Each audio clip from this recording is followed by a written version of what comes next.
el más jovencito de la familia Sin Censura, y pedirle a Toño que se quede también, a mi querido amigo Toño Ruiz, porque esto es muy cabrón. Antes de hablar de Sandra Cuevas contigo, querido Manuel, pues te quiero preguntar tu opinión.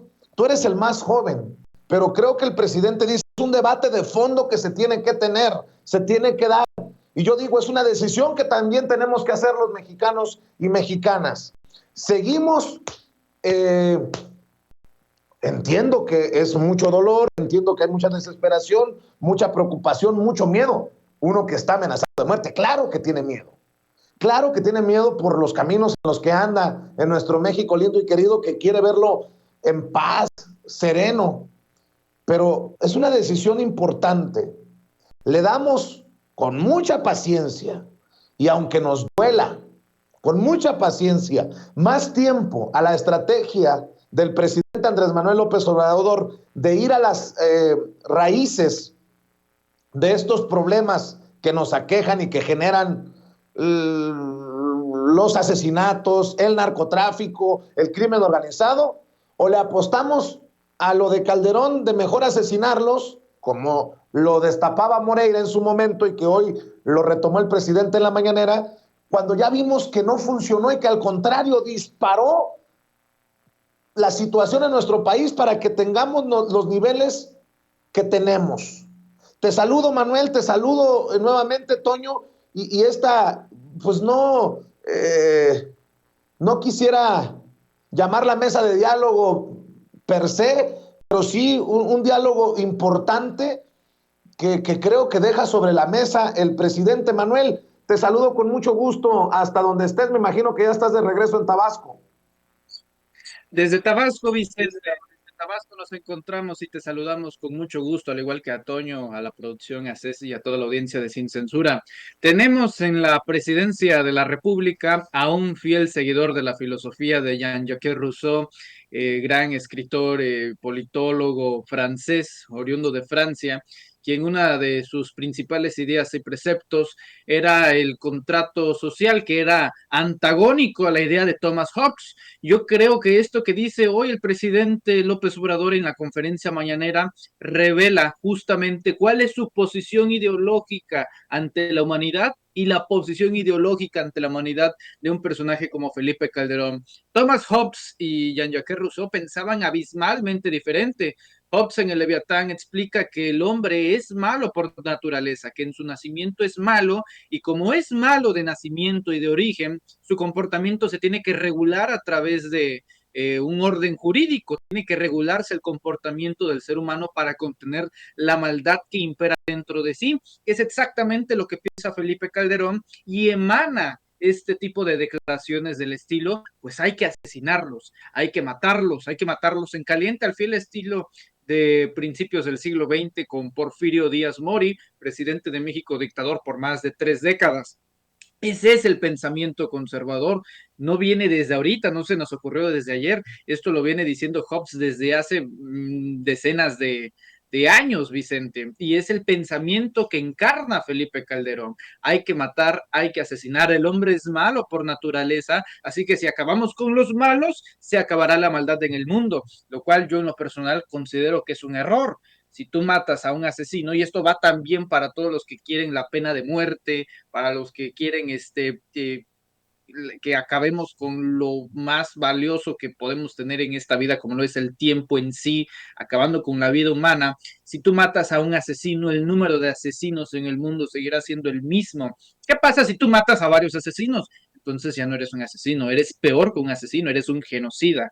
Y hoy el presidente López Obrador, ante ese antagonismo de la versión ideológica de Felipe Calderón, saca un pensamiento de Jean-Jacques Rousseau, escritor francés, en el que dice, el hombre no es malo por naturaleza, el hombre es bueno de nacimiento, el hombre es bueno de origen, porque si ve el ser humano que está en peligro, entonces otro va a auxiliarlo si se encuentra en peligro, si está a punto de ser consumido por el fuego. La naturaleza del ser humano es ayudar a su propia especie. El ser humano no es malo por naturaleza, es la sociedad y las circunstancias del entorno que lo corrompen.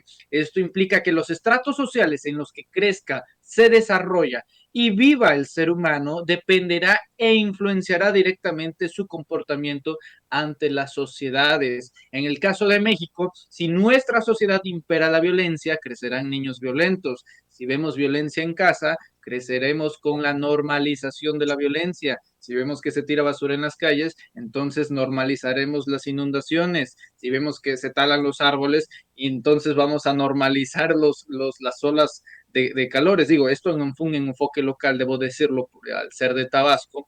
Y así es como se van desarrollando los niños, las niñas de nuestro país. Los estratos de la sociedad son los que van a influenciar en el crecimiento del país. A lo que nos lleva a la pregunta que tú ya planteaste. ¿Debemos de aguantar, de respaldar, de tolerar la política de abrazos no balazos, que en realidad no es una política, es un eslogan que representa de fondo la política de nueva estrategia de seguridad y es en la que se basa principalmente resolver las causas? Como ya lo dije, tú puedes, si quieres, acabar con todos los narcotraficantes del país, pero al igual que la Hidra, otros los van a reemplazar. Eliminas un cártel, se crean otros tres. Así funciona en este país.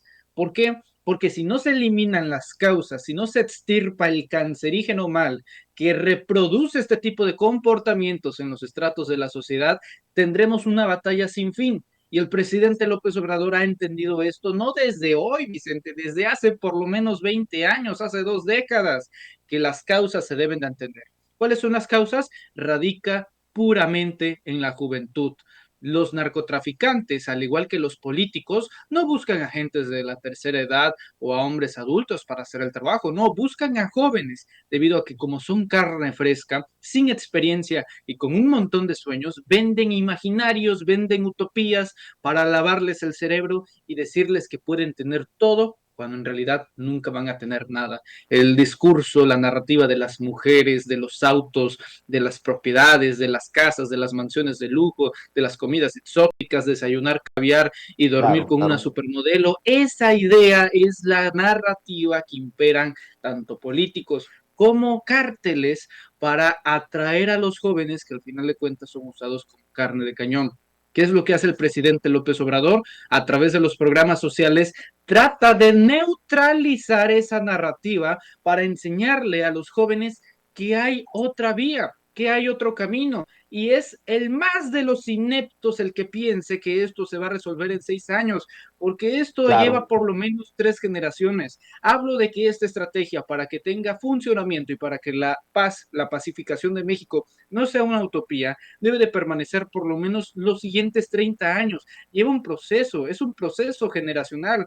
Y el hecho de que se den becas a jóvenes que no sabían que tengan una oportunidad para que puedan estudiar y vean que sí se puede hacer de la forma legal, de la forma libre, de que sí hay una oportunidad real, porque desgraciadamente, Vicente, muchos ni siquiera saben de que tienen una oportunidad, con que sea uno el que comience ese camino, entonces se habrá ganado la guerra contra el narcotráfico. Lleva un proceso, pero desde mi punto de vista ya se dio el primer paso en el gobierno del presidente Andrés Manuel López Obrador.